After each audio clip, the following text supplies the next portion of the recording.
Halo, selamat siang pemirsa. Jumpa lagi bersama saya Linda Firdaus dalam Rumah Demokrasi edisi 10 Juni 2015. Sebuah berita muncul dari seorang anggota DPR yang mengaku bahwa DPR akan mendapatkan dana sebesar 20 miliar per anggota yang berasal dari APBN. Kebijakan ini tentunya akan menimbulkan pro dan kontra dan menimbulkan banyak polemik serta tanda tanya. Apakah memang benar kebijakan ini untuk rakyat ataukah kebijakan ini mengandung strategi-strategi politik yang mungkin tidak diberitakan di kalangan publik.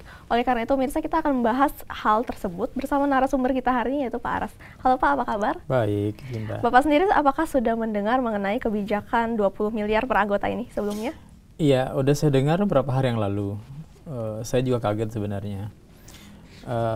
Penuh kaget campur tanda tanya dalam hati, banyak teka-teki yang ada di pikiran saya.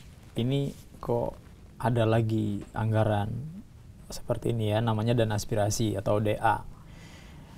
Nah, ini yang menjadi polemik lagi ke depan. Kalau memang ini betul, akan menjadi masalah dalam masyarakat ya, karena banyak hal-hal yang harus dibenahi, tapi dan itu butuh anggaran, tetapi anggaran yang semestinya buat rakyat dialokasikan buat dana aspirasi anggota DPR.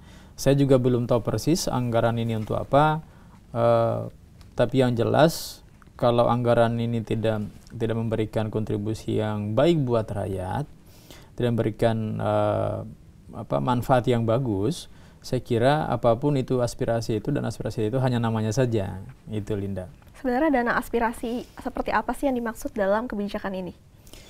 Dana aspirasi ini yang dimasukkan oleh pemerintah ini barangkali bagaimana kalau menurut pandangan saya ya, paradigma politik saya, yang namanya aspirasi adalah itu kan datanya dari rakyat, aspirasi kan, sehingga yang namanya aspirasi ya, masyarakat memberikan aspirasinya kepada lembaga-lembaga politik terkait apa yang harus dilakukan, kontribusi-kontribusi masyarakat, dan kontribusi itu akan direkrut oleh partai politik atau lembaga politik yang bersangkutan. Misalnya partai A ingin memberdayakan masyarakat misalnya, menerima aspirasi-aspirasi itu, ya datanya dari rakyat yang sifatnya namanya argumentatif ya. Argumentatif dalam hal ini bagaimana partai politik itu mengagregasi semua kepentingan yang ada di masyarakat. Kalau masyarakat misalnya membutuhkan dana untuk perbaikan jalan misalnya di kampung, di daerah-daerah transportasi, saya kira partai politik itu harus mengartikulasikan kepada pemerintah. Wahai pemerintah, masyarakat butuh ini, butuh anggaran sekian untuk perbaikan jalan misalnya, angkutan laut atau angkutan darat. Karena transportasi itu ada laut, ada udara. Indonesia kan kita tahu ya, banyak situasi masyarakat di mana ada masyarakat yang di kepulauan itu ya, mereka membutuhkan transportasi laut. Tapi di sisi lain juga mereka butuh transportasi darat. Inilah yang harus dilakukan oleh pemerintah. Karena jadi pembangunan fasilitas ini merupakan salah satu wujud dari aspirasi, seperti itu Pak? Iya, saya kira seperti itu. Linda pintar tuh. Oke, lalu jumlah awal yang diminta oleh anggota DPR sebelumnya adalah di bawah 10 miliar. Kemudian melonjak naik dari 15 hingga 20 miliar. Nah, menurut Bapak kenapa bisa seperti ini? Oke, gini, ada beberapa hal sebenarnya. Apapun namanya dana aspirasi, kalau misalnya itu diatasnamakan rakyat, tapi dana itu dikelola oleh individu anggota DPR, saya kira menjadi tidak efektif. Alasan saya adalah ada beberapa hal. Pertama, kenapa tidak efektif? Pertama adalah anggaran ini akan menciptakan kesempatan korupsi oleh anggota DPR. Iya, kalau anggaran 20 M itu ya, 20 miliar itu kalau memang disalurkan kepada masyarakat, saya kira nggak ada masalah. Tapi bagaimana cara mengontrol ini? Kan anggota DPR kan tidak mungkin mengontrol dirinya. Misalnya Linda jadi anggota DPR misalnya, diaminin aja ya. Misalnya anggota DPR, Linda mendapatkan uang 20 miliar atas nama anggaran dana aspirasi ini. Oke, 20 miliar Linda ambil. Misalnya Pak Aras ambil 22 M itu sebagai anggota DPR. Tapi kan gimana cara mengontrol 20 M itu yang diterima oleh setiap anggota DPR? Apakah anggota DPR bisa mengontrol dirinya? Siapa yang mengawasi mereka? Ini masalah. Oleh karena itu, menurut saya, apapun namanya dan aspirasi yang dikelola oleh anggota DPR yang kemudian tidak jelas ditujukan kepada siapa, ini akan menciptakan model korupsi baru, gitu ya.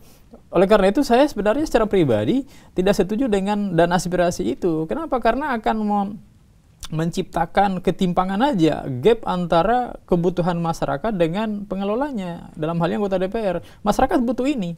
Tapi anggota DPR yang bersangkutan misalnya dana 20 M itu misalnya mau diapakan 20 M itu, gimana cara menyalurkannya? Kan itu yang tidak jelas. Oleh karena itu, masyarakat hari ini, jangankan masyarakat awam ya, kita saja juga bingung apa itu dana aspirasi itu, apalagi jumlahnya sampai 20 M itu, Linda. Lalu bagi salah satu anggota dari DPR, khususnya dari bagian anggaran, mengatakan bahwa mereka dapat menjamin bahwa anggaran ini dapat tersalurkan untuk masyarakat. Nah, menurut Bapak, pendapat Bapak seperti apa? Nah, sekarang saya balik nanya semestinya. Kalau misalnya anggota DPR menjamin ini, apa jaminannya? Kan itu. Apa jaminan mereka sampai bisa mengoptimalkan, bisa mengefektifkan anggaran dan aspirasi 20 M ini, 20 miliar ini kepada masyarakat? Apa jaminannya? Ada nggak jaminan bahwa 20 M ini harus digunakan, porsinya anggarannya adalah ini. Kan nggak ada. Yang jelas 20 M itu buat dan aspirasi setiap anggota DPR. Kita nggak tahu 20 M itu atau berapapun M-nya, kita nggak tahu mau diapain itu uang itu. Kan nggak ada, masyarakat nggak tahu. Masyarakat nggak tahu itu. Yang jelas yang mereka tahu, yang mereka dengar adalah dana aspirasi. Tapi yang jelas kalau jumlahnya sampai 20 miliar, ya 2 M saja, itu banyak, luar biasa. Kali berapa anggota DPR? Misalnya anggota DPR pusat sampai 560 anggota misalnya, kali itu Pak, kali 2 M saja, nggak usah dikali 20 M, luar biasa anggaran negara yang habis. Kemudian gimana dengan dana aspirasi anggota DPR daerah? Kali berapa anggota lagi, ya kan? Nah, artinya pengeluaran negara ratusan miliar lagi, Linda. Oleh karena itu, kalau anggaran ini tidak dimaksimalkan untuk kepentingan rakyat, saya kira justru menciptakan kemiskinan yang baru. Menciptakan kemiskinan yang baru sehingga susah kita keluar dari bingkai lingkaran setan kemiskinan. Itu, Linda. Saya sempat membaca di sebuah media online yang dikatakan bahwa anggaran ini kemudian nanti akan diberikan kepada pemerintah daerah. Nah, menurut Bapak apakah benar seperti itu? Anggaran ini? Iya memang ini akan diberikan kepada pemerintah daerah dan melalui kan di sana ada DPRD ya, Dewan Perwakilan Daerah juga. Mekanismenya seperti apa Pak persisnya? Nah, kalau mekanisme saya kurang tahu persis, yang tahu mekanisme kan mereka, pihak penentu kebijakan. Tapi yang jelas kalau saya melihat dari sisi pandangan masyarakat, saya atas nama masyarakat menilai gimana cara mekanisme penyampaian anggaran itu, kemudian gimana menyalurkannya, gimana menggunakannya, kan belum ada. Masyarakat juga tahu, saya sendiri belum tahu gimana menyalurkan anggaran yang sekian banyak miliarnya itu ya, sekian banyak uangnya, sekian banyak itu. Nah, saya khawatir jangan sampai ini menjadi tidak dimanfaatkan dengan baik buat masyarakat. Sehingga menjadi muncul masalah baru lagi dalam negara ini gitu ya, karena negara kita udah cukup banyak masalah, saya kira itu, Linda. Jadi hingga kini caranya masih belum diketahui ya Pak ya? Mekanisme saya belum tahu.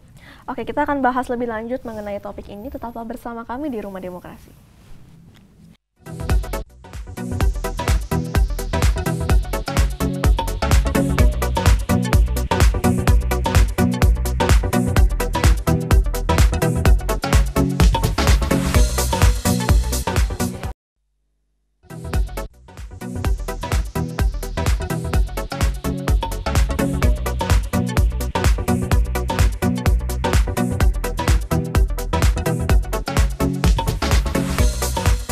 Terima kasih Anda masih bersama kami di Rumah Demokrasi. Nah, Pak, sebetulnya apakah DPR ini memiliki hak budgeting? Iya, sebenarnya bukan hak, tapi fungsi. Jadi fungsi DPR itu kan ada 3. Ada fungsi budgeting, mereka merumuskan anggaran belanja negara, ya kan, bagi DPR pusat, belanja daerah bagi DPRD daerah. Jadi ini fungsi anggota DPR itu adalah pertama fungsi regulasi dulu ya. Mereka membuat undang-undang, aturan, ya termasuk anggaran apa aturannya ya. Nah, jadi kemudian yang kedua adalah fungsi budgeting, penganggaran. Gimana anggaran negara, gimana anggaran daerah, mereka yang ngatur. Kemudian yang ketiga adalah fungsi controlling. Jadi regulasi, budgeting, controlling. Nah, hari ini mungkin kita bahas masalah budgeting ya, karena urusan 20 miliar ini masalahnya, Linda. Nah, terkait fungsi mereka dalam hal budgeting adalah bagaimana membuat anggaran negara itu menjadi efektif dan efisien. Artinya, apa yang dilakukan dalam proses anggaran, ya politik anggaran dilakukan atas kepentingan rakyat, bahwa setiap anggaran yang akan dilakukan adalah orientasinya untuk kepentingan rakyat. Tapi yang menjadi masalah kita hari ini kan selalu bukan orientasi kepentingan rakyat, tapi kepentingan pribadi masing-masing atau kelompoknya masing-masing. Kalau anggaran diatur untuk kepentingan pribadi yang bersangkutan atau kelompoknya atau partai politiknya, saya kira menjadi tidak efektif karena banyak intrik di dalamnya. Oleh karena itu saya melihat bahwa anggaran yang 20 miliar ini menjadi tidak efektif karena ada beberapa hal yang perlu dikaji secara khusus ya. Pertama, per anggota DPR kalau memang benar nanti 20 miliar, ada beberapa hal yang menjadi persoalan penting. Pertama adalah, ini saya udah tulis-tulis. Pertama, di Indonesia, anggota DPR belum punya pengalaman mengelola dana aspirasi. Kalau ini terjadi berarti barusan periode ini namanya anggaran dana aspirasi ini, apalagi sampai 20 miliar. Kalau menurut saya 2 miliar saja itu terlalu banyak uang rakyat yang tidak tahu nanti gimana cara manajemennya seperti apa, mengelolanya seperti apa. Sebelumnya memang dana aspirasi ini dikelola oleh siapa, Pak? Dana aspirasi belum ada, yang saya tahu belum ada. Dan ini menjadi pengalaman pertama. Jadi ini adalah pertama kalinya? Pertama kali. Kalau ini akan dilakukan, kalau dulu mungkin ada dana aspirasi tapi modelnya lain ya, saya kurang tahu. Itu pun juga nggak sampai 20 miliar. Yang ada paling ya paling mungkin 1 miliar paling tinggi gitu ya. Ada dana-dana yang memang dari rakyat, tapi di daerah-daerah itu sebenarnya saya sudah pernah dengar sudah ada dana aspirasi anggota DPR, dan itu ditujukan kepada sekolah, membantu sekolah gitu ya. Kalau memang real bantuannya untuk sekolah, untuk pembangunan pendidikan, saya kira saya setuju saja gitu, karena memang masih banyak sekolah-sekolah kita yang miris, yang sangat menyedihkan gitu. Ruangannya, gedungnya, atapnya bocor-bocor, Linda gitu ya, beda sama kita gitu kan. Tapi banyak hal yang harus kita prihatin, memang kehidupan masyarakat di daerah yang butuh pendidikan yang layak, saya kira itu menjadi perhatian. Kalau memang ada aspirasi itu untuk itu, saya kira saya sangat setuju. Tapi yang menjadi persoalan, kalau hari ini ada isu anggaran dan aspirasi sampai 20 miliar, pertanyaan saya adalah, apakah Indonesia sudah punya pengalaman dalam mengelola ini? Jawabannya ya belum ada pengalaman mengelola anggaran sampai 20 miliar. Itu yang pertama. Yang ketiga, saya curiga akan terjadi money politik di dalamnya. Kenapa? Karena money politik yang akan dilakukan 20 miliar ini bisa saja punya peluang besar. Kenapa? Karena nggak ada yang mengontrol anggota DPR, setiap anggota DPR 20 miliar kan. Jadi mereka nggak mungkin saling mengontrol, orang masing-masing dapat 20 miliar gitu kan. Misalnya, ente dapat 20 miliar bawa kemana gitu kan, dibagi sama siapa. Mereka juga saling nanya, tapi kan nggak mungkin mereka saling membocorkan rahasia di antara mereka. Sehingga ya menjadi persoalan nanti, uang itu yang luar biasa, tadi berapa jumlahnya? 20 miliar, 11,2 triliun totalnya. Itu pengeluaran negara berapa sampai 11,2 triliun. Ya, itu uang rakyat loh, itu uang rakyat. Bukan uang siapa, uang rakyat. Nah, itu yang kedua. Yang ketiga, tugas wakil rakyat itu kan memang orientasinya adalah untuk berbicara pembangunan. Anggaran itu ditujukan untuk pembangunan masyarakat. Bukan membangun diri sendiri dengan uang itu gitu kan. Bagaimana uang negara dilakukan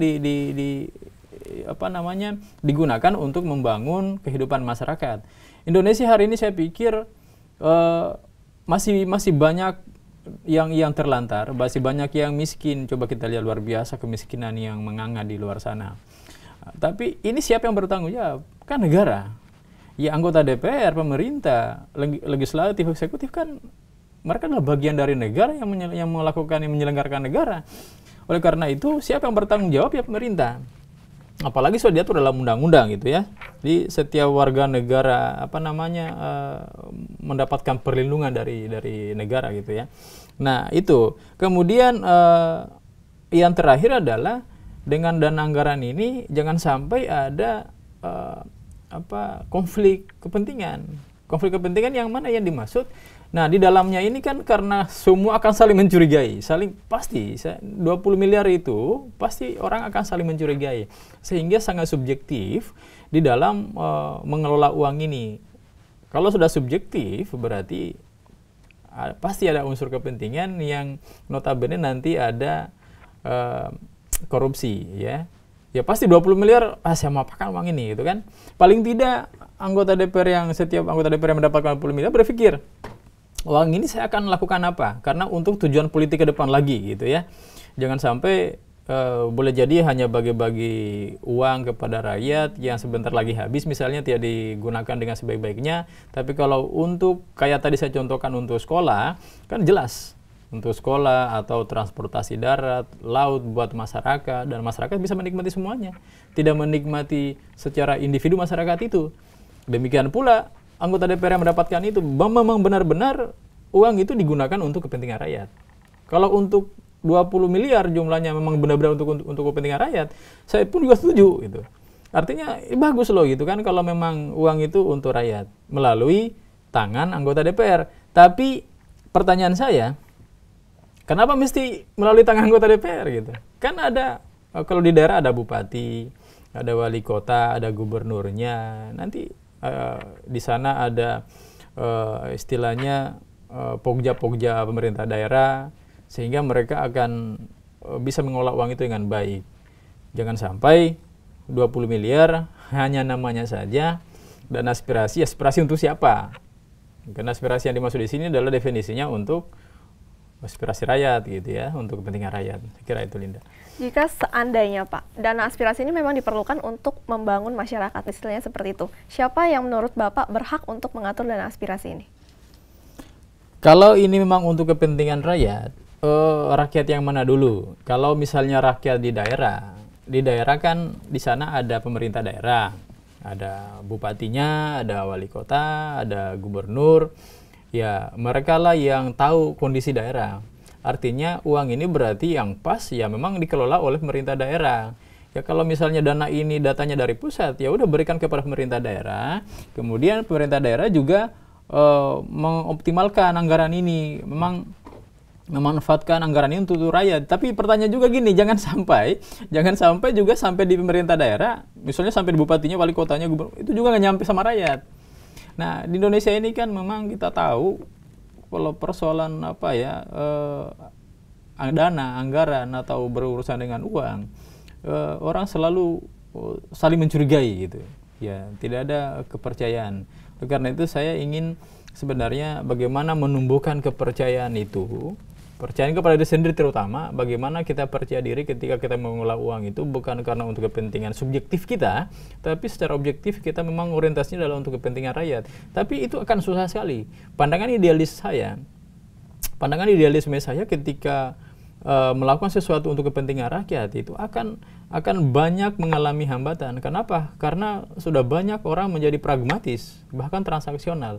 Hari ini udah sedikit yang idealis, yang memang melakukan sesuai yang idealnya, yang seharusnya. Semua orang banyak melakukan hal-hal yang untuk kepentingan pribadi, sangat sedikit berbicara untuk kepentingan rakyat banyak. Karena saya juga bingung kenapa hari ini banyak yang lebih pragmatis. Kalau diteliti mungkin ya presentasinya lebih banyak pragmatis transaksional daripada yang idealisme itu. Kira itu, Linda. Lalu tanggapan pemerintah mengenai permintaan DPR ini seperti apa, Pak? Kalau tanggapan pemerintah, sebenarnya DPR itu pemerintah juga. Artinya mereka mau membuat anggaran ini kan otomatis nanti persetujuan pemerintah. Kalau di DPR RI ya berarti persetujuannya adalah presiden. Kalau di DPR daerah persetujuannya adalah bupati, wali kota atau gubernurnya. Tapi inilah yang selalu saya menyarankan ya apapun itu ya harus disetujui bersama, bukan hanya anggota DPR per individu, tapi mereka harus tahu apakah masyarakat ini setuju dengan peraturan ini. Jadi mereka membuat aturan melihat kepentingan rakyat. Kalau 20 miliar ini adalah memang semata-mata tujuannya untuk kepentingan rakyat, is oke. Tapi kalau misalnya uang 20 miliar ini jangan sampai sama sekali tidak nyampe di tangan rakyat, sama sekali rakyat tidak merasakan dana 20 miliar ini untuk kepentingan apa, saya pikir menjadi mubazir negara, mubazir anggaran negara, dan itu sia-sia. Itu. Oke, nanti kita akan bahas lebih lanjut mengenai seperti apa money politik yang Bapak maksud, namun tetaplah bersama kami di Rumah Demokrasi.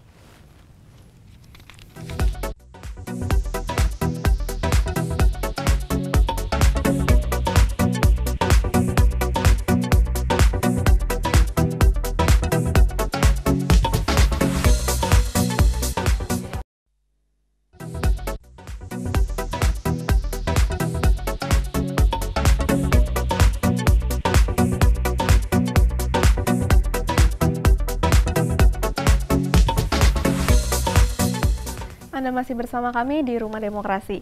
Tadi di segmen sebelumnya sempat dibahas mengenai kerawanan kebijakan ini akan money politik dan juga KKN. Nah, seperti apa money politik yang Bapak maksud dalam hal ini? Oke, dalam hal dana aspirasi ini, tadi saya katakan bisa saja terjadi money politik. Money politik yang dimaksud adalah di mana setiap anggota DPR menerima atau mengelola uang 20 miliar itu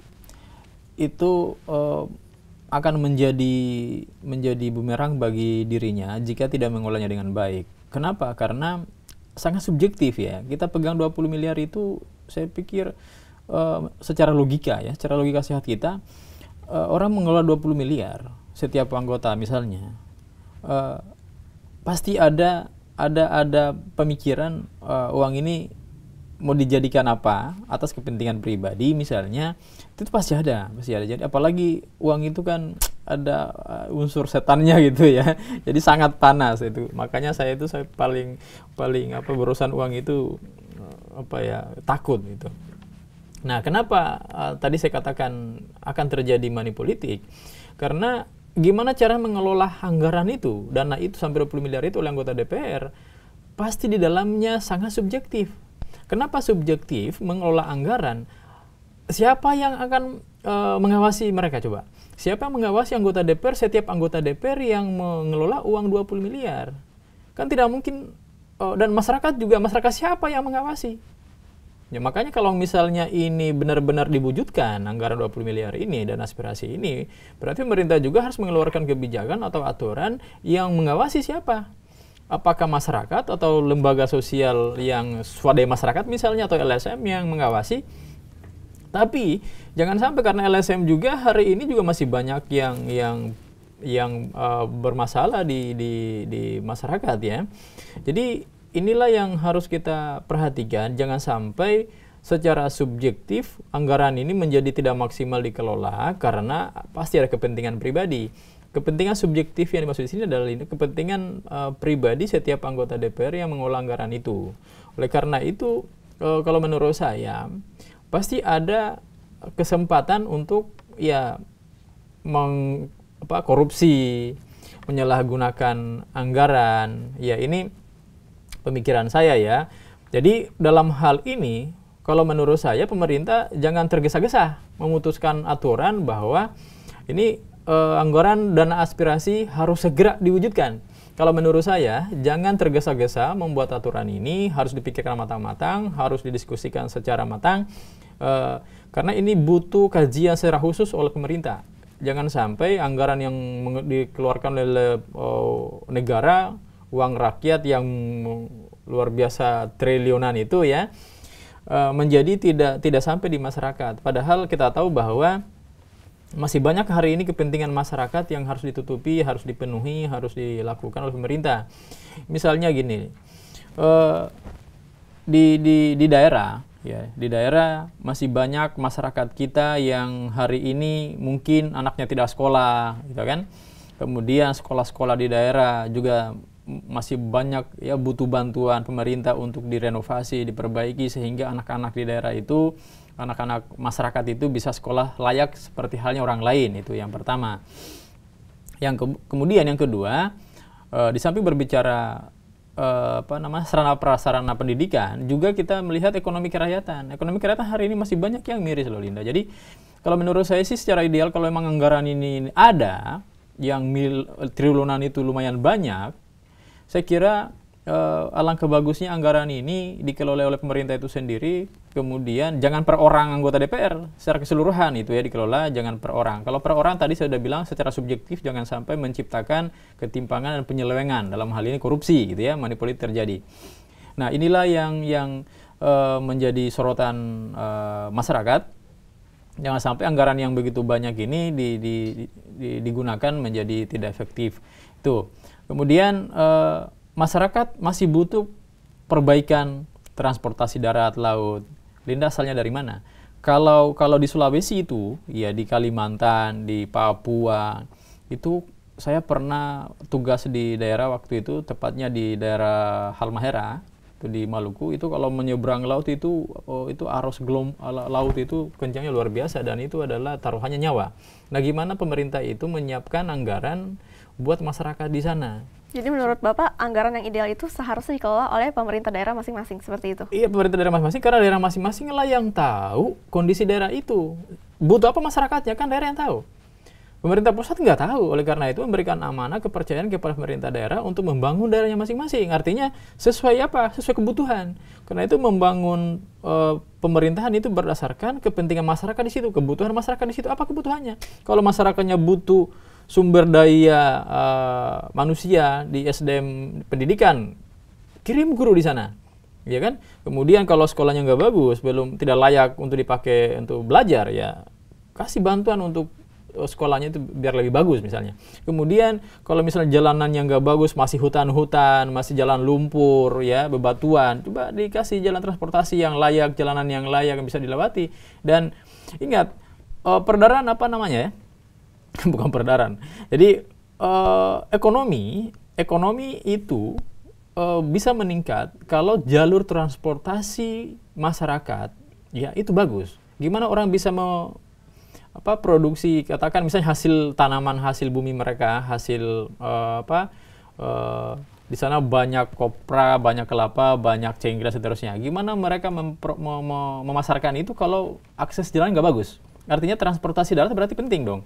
Inilah yang harus dilihat oleh masyarakat, karena masih banyak masyarakat kita yang memang transportasi sangat miris itu.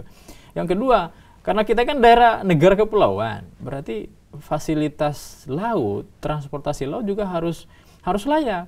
Setiap bulan pasti ada kejadian kapal tenggelam, gitu kan? Kenapa? Karena memang kita kan daerah kepulauan yang memang keras ombak, masyarakat sangat menderita, tapi pemerintah apa tanggung jawabnya? Inilah yang anggaran ini kalau menurut saya ditujukan di sana, Linda. Oke, kalau seandainya memang kebijakan ini harus dipegang oleh DPR, seandainya seperti itu, lalu kemudian pemerintah mengeluarkan kebijakan bahwa akan ada dibentuk suatu perundang-undangan yang bertujuan untuk mengawasi bagaimana si DPR ini memegang 20 miliar per anggota itu. Apakah menurut Bapak dengan situasi seperti itu kebijakan ini dapat diterima? Kalau misalnya buat aturan, bukan undang-undang sebenarnya, buat aturan tersendiri tentang mengawasi anggaran ini. Bisa juga, tapi ya pengawasnya memang harus benar-benar independen, ya memang benar-benar mengawasi. Tapi kalau anggaran ini diserahkan ke setiap anggota DPR sebagai dana aspirasi dewan, misalnya parlemen, setiap anggota, saya kira menurut saya sangat tidak efektif. Tadi saya sudah katakan bahwa kalau setiap anggota mengelola anggaran dengan uang sampai 20 miliar, saya kira dalamnya terlalu banyak hal-hal yang subjektif. Kalau udah berbicara subjektif kan ada kepentingan pribadi dalamnya, sehingga itu akan menciptakan money politik tadi. Kenapa? Boleh jadi yang bersangkutan misalnya, saya bagi-bagikan aja ke konstituen saya. Kenapa? Supaya dia bisa pilih saya lagi di periode berikutnya. Udah money politik kan? Nah, inilah yang kita hindari, jangan sampai ini terjadi, ya jangan sampai ini terjadi. Ya udah, kebijakan berarti harus ini tadi sudah dikatakan, jangan tergesa-gesa, dipikirkan matang-matang, didiskusikan secara khusus bagaimana mengelola anggaran yang begitu banyak. Tadi sudah solusinya, tawaran saya tidak hanya mengkritisi saja kebijakan ini, tapi solusinya ada. Solusinya tadi sudah katakan, bagaimana kita membantu sektor pendidikan, sektor transportasi darat, laut, bahkan udara. Karena inilah yang meningkatkan kemajuan perekonomian kerakyatan. Dengan itu saya kira. Lalu di periode sebelumnya, yakni tahun 2010, apakah para anggota DPR ini sempat mengajukan kebijakan seperti ini, bahwa memang mereka per anggota akan memegang dana sekian miliar sebelumnya? Apakah ini pertama kalinya atau sebelumnya sudah pernah?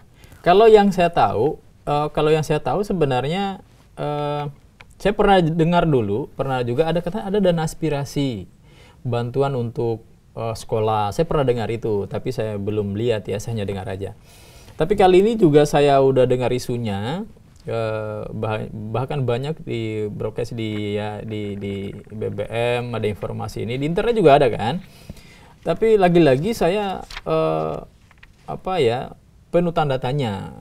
Artinya saya mempertanyakan dana anggaran sebanyak ini mau diapakan? Setiap anggota DPR, kalau sampai setiap anggota DPR mendapatkan 20 miliar, mereka mengolah uang ini. Saya curiganya gini, jangan sampai uang ini tidak sampai kepada masyarakat. Jadi yang dominan adalah kepentingan subjektif setiap anggota itu. Oleh karena itu, kalau menurut saya secara pribadi, ya kalau misalnya saya anggota DPR misalnya, saya nggak berani pegang uang 20 miliar ini, jangan sampai saya salah gunakan, intinya. Kalau udah menyalahgunakan, berarti ya di dalamnya subjektif kan, kepentingan pribadi masing-masing anggota parlemen. Gitu. Ini yang harus didiskusikan secara khusus oleh pemerintah. Jangan sampai tergesa-gesa memutuskan ini, yang pada akhirnya pengawasan juga nggak jelas. Kalau memang pemerintah juga seiring dengan mewujudkan kebijakan dana aspirasi ini, diimbangi dengan ditentukan juga aturan untuk mengawasi sebagai pengawasnya di lapangan, ya saya kira bisa saja. Tapi siapa yang mengawasi orang per orang gitu? Ya kan? Siapa misalnya Linda misalnya diutus untuk mengawasi anggota DPR si A misalnya. Kan ini bukan persoalan individu. Yang bertanggung jawab adalah lembaga apa yang akan mengontrol, yang kemudian anggota DPR bertanggung jawab kepada lembaga pengontrol itu. Jadi ribet kan? Kalau udah buat lembaga baru lagi kan anggaran lagi. Anggaran yang dipakai anggaran siapa ya? Anggaran rakyat lagi. Jadi kebijakan ini sungguh tidak praktis begitu ya Pak ya? Kalau menurut saya tidak praktis dan tidak memberikan kontribusi apa-apa. Kalau saya boleh mengusul uang ini, kalau memang ada anggaran ini jangan dikelola oleh anggota DPR, tapi pemerintah yang mengelola. Lebih baik dikelola oleh pemerintah daerah seperti itu ya Pak ya? Pemerintah pusat dan daerah, mereka bekerja sama untuk semata-mata adalah untuk kepentingan rakyat sesuai kebutuhan mereka. Kalau rakyat di pedalaman butuh ini ya kita ikuti kebutuhannya apa. Oleh karena itu pemerintahan berbasis kerakyatan. Lagi-lagi konsep saya, Linda pernah sering dengar pemerintahan berbasis kerakyatan itu ya. Artinya pemerintahan yang memang benar-benar mewujudkan impian rakyatnya sesuai apa yang diharapkan, apa yang dibutuhkan di daerah. Saya kira itu benar-benar menjadi fokus perhatian pemerintah. Ya. Oke, pemirsa, kita harus jeda dulu sejenak. Jangan kemana-mana, tetaplah bersama kami dalam program Rumah Demokrasi.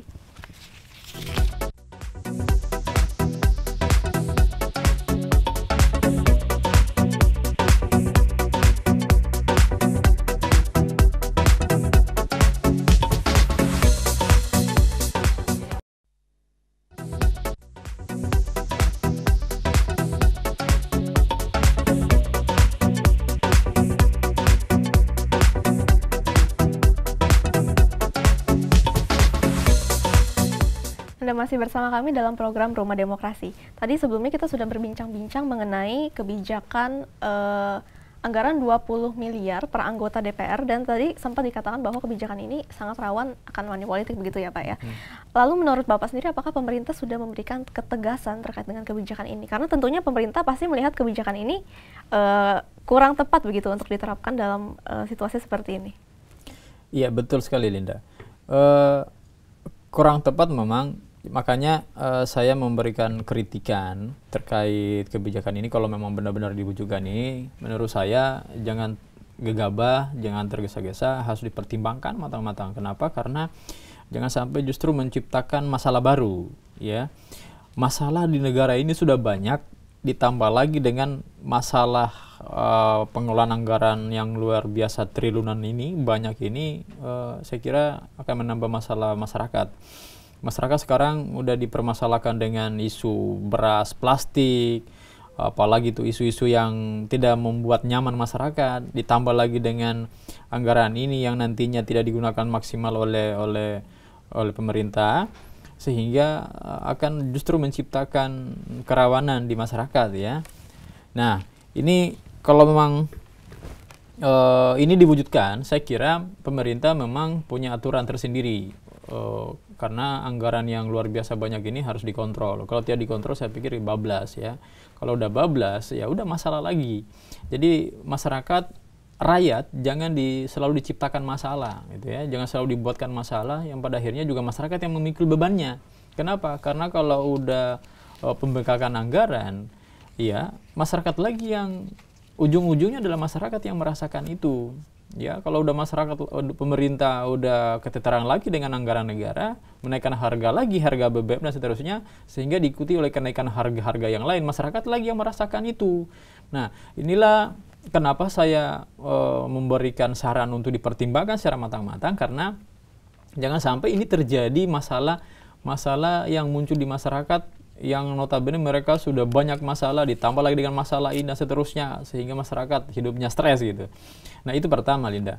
Yang kedua, kalau ini diwujudkan, yang saya sarankan ke pemerintah adalah ciptakan buatlah lembaga sebagai pengontrol kegiatan ini. Tapi menurut saya ini akan menjadi suatu yang mustahil, karena akan mengontrol orang per orang itu susah.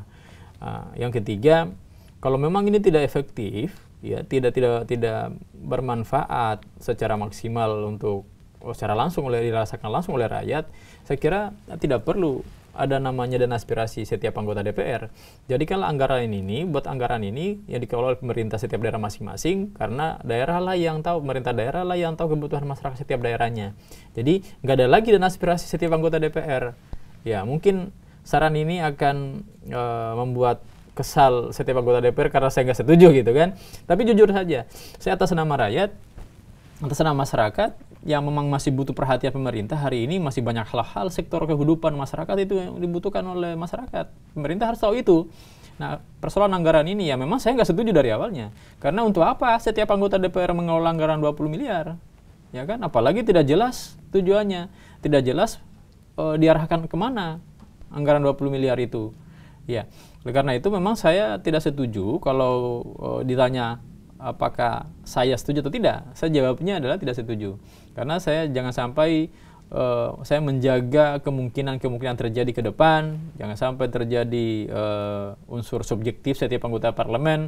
Nah, inilah sehingga muncul namanya money politik itu.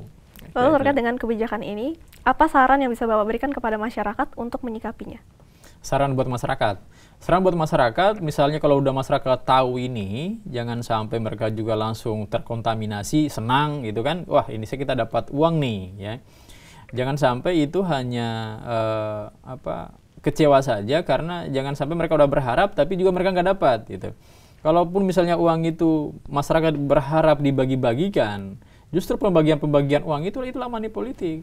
Kenapa? Karena tujuannya adalah anggota DPR atau anggota parlemen yang bersangkutan, karena dia kan bawa di konstituennya kan, dengan tujuan adalah kedepannya bisa memilih lagi dia. Padahal ini kan uang sendiri, uang rakyat sebenarnya, itu kan cuma melalui tangan anggota parlemen. Nah, masyarakat kan mereka nggak mau tahu itu, yang penting mereka tahu kita dikasih uang sama si A nih misalnya, ya udah kita pilih lagi dia berikutnya gitu. Nah, ini kan udah money politik. Oleh karena itu, kalau menurut saya sarannya adalah anggaran ini dilakukan secara kolektif oleh pemerintah, tidak diberikan per anggota DPR, dan kemudian tidak juga diberikan kepada per orang di masyarakat, per individu masyarakat itu, tidak juga. Tapi harus dilakukan secara kolektif, di mana pemerintah mengelolanya, setiap pemerintah daerah mengelolanya berdasarkan kebutuhan daerahnya masing-masing.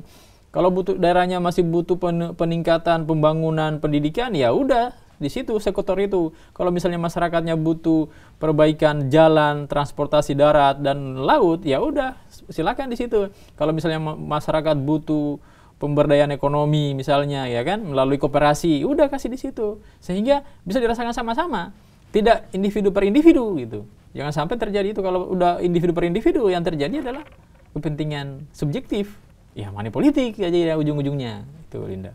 Oke, terakhir nih Pak, kritikan apa yang bisa Bapak berikan untuk DPR ke depannya? Singkat saja, seperti apa? Oke, kritikan saya buat anggota DPR, bekerjalah atas nama kepentingan rakyat, jangan bekerja atas kepentingan individu atau kepentingan lembaganya atau partai politiknya, tapi bekerjalah untuk kepentingan rakyat, karena sesungguhnya anggota DPR berada di sana dan mereka sebagai anggota DPR adalah benar-benar jadi wakil rakyat. Mereka ada di parlemen, ada di Dewan Rakyat, di Dewan Perwakilan Rakyat, karena memang yang pilih mereka adalah rakyat. Oleh karena itu di DPR itu bukan Dewan Perwakilan Partai Politik, tapi Dewan Perwakilan Rakyat. Mereka mewakili rakyat, bukan mewakili partai politik. Karena hari ini rata-rata saya lihat anggota DPR selalu kalau setiap rapat saya dari partai A, partai B, partai seterusnya. Saya mengkritisi itu, jangan sampai keterusan seperti itu.